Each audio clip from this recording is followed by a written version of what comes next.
बैल का दूध। अकबर बीरबल की कहानी। हमेशा की तरह एक दिन मौका पाकर दरबारी बीरबल बीरबल के खिलाफ बादशाह अकबर के कान भरने लगे। वे कहने लगे, जहां पनाह। बीरबल स्वयं को कुछ ज्यादा ही अक्लमंद समझता है। यदि वह इतना ही अक्लमंद है तो उसे कहिए कि वह बैल का दूध लेकर आए। दरबारियों की बातों में आकर अकबर अकबर ने बीरबल की अक्लमंदी की परीक्षा लेने की सोची। बीरबल उस समय दरबार में उपस्थित नहीं था। जब वह दरबार पहुंचा तो अकबर बोले, बीरबल, क्या तुम मानते हो कि दुनिया में कोई कार्य असंभव नहीं? जी हुजूर, बीरबल ने उत्तर दिया। तो ठीक है, हम तुम्हें एक काम दे रहे हैं। तुम्हें उसे 2 दिवस के भीतर करना होगा। फरमाइए हुजूर। आपके हर हुक्म की तामीली मेरा कर्तव्य है। बीरबल सिर झुककर अदब से बोला, जाओ जाकर बैल ऑक्स का दूध लेकर आओ। अकबर ने आदेश दिया। आदेश सुनकर बीरबल भौंचक्का रह गया। इधर दरबारी मन ही मन बड़े प्रसन्न हुए।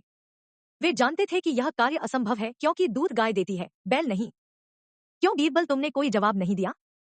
अकबर बोले। बीरबल क्या कहता? वह बहस करने का समय नहीं था। हामी भरकर वह घर लौट आया।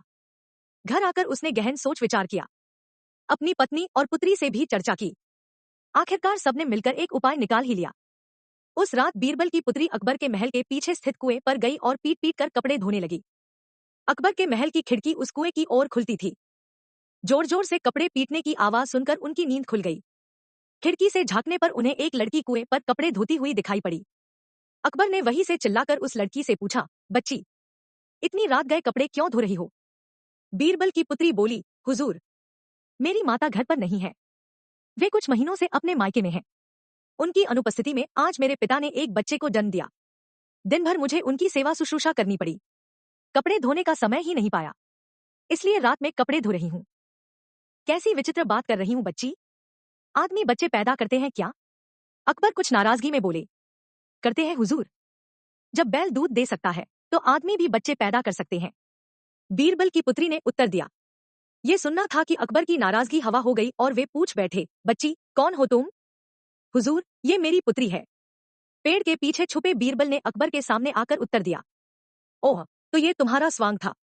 अकबर मुस्कुराते हुए बोले, गुस्तानी माफ हुजूर, और कोई रास्ता भी नहीं था अपनी बात समझाने का। बीरबल अकबर की नींद में खलल डालने के लिए क्षमा मांगते हुए बोला। इधर अकबर भी बीरबल की अक्लमंदी का लोहा मान गए।